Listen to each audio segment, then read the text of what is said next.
should be in receipt of these three items. You should have your outer carcass, your header and a shelf.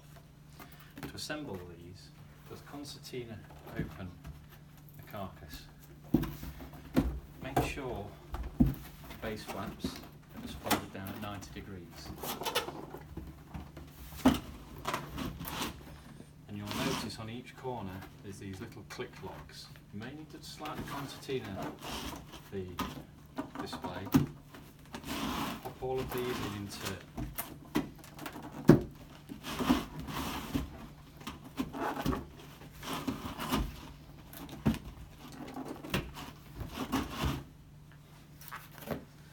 Then with the shelf, fold each flap at 90 degrees. This goes in with the flaps facing down.